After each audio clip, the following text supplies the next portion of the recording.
మహానాడు ఒక పెద్ద డ్రామా అని, చంద్రబాబు నాయుడు ఫోటోలకు ఫోజులు ఇస్తున్నారని మాజీ ముఖ్యమంత్రి వైఎస్ఆర్ కాంగ్రెస్ పార్టీ అధినేత వైఎస్ జగన్మోహన్ రెడ్డి విమర్శించారు.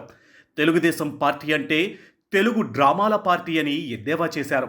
సూపర్ సిక్స్ పథకాలు ఏమయ్యాయని ప్రజలు అడుగుతున్నారని, రాష్ట్రంలో ఏ ఇంటికైనా ఆ పార్టీ నేతలు వెళ్ళి తాము ఈ పని చేశామని ధైర్యంగా చెప్పుకోగలరా అంటూ జగన్ ప్రశ్నించారు.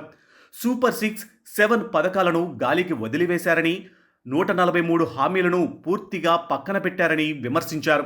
ఉచిత బస్సు ప్రయాణం కోసం మహిళలు ఎదురు చూస్తున్నారని అన్నారు. గ్యాస్ సిలిండర్లను సరిగ్గా ఇవ్వలేకపోతున్నారని దుయ్యబట్టారు. ప్రభుత్వ పాఠశాలల్లో చదువులు అటకెక్కాయని, సిబిఎస్ఈ, టోఫెల్, నాడు, నేడు, పిల్లల ట్యాబ్లు అన్నీ ఆగిపోయాయని మండిపడ్డారు. తమ హయాంలో ప్రతి 3 నెలలకు ఫీజు రీయింబర్స్మెంట్ ఇవ్వగా ఎన్డీఏ కూటమి ప్రభుత్వంలో ఫీజు రీయింబర్స్మెంట్, వసతి దీవెన సరిగ్గా లేవని, చదివించుకోలేక పిల్లలను పనులకు పంపే పరిస్థితులు ఉన్నాయని తెలిపారు. అమ్మఒడి పథకానికి మంగళం పాడారని అన్నారు. ఆరోగ్యశ్రీని పూర్తిగా నిర్వీర్యం చేశారని, రోగులకు ఆరోగ్యశ్రీని అందని పరిస్థితి నెలకొందని జగన్ విమర్శించారు.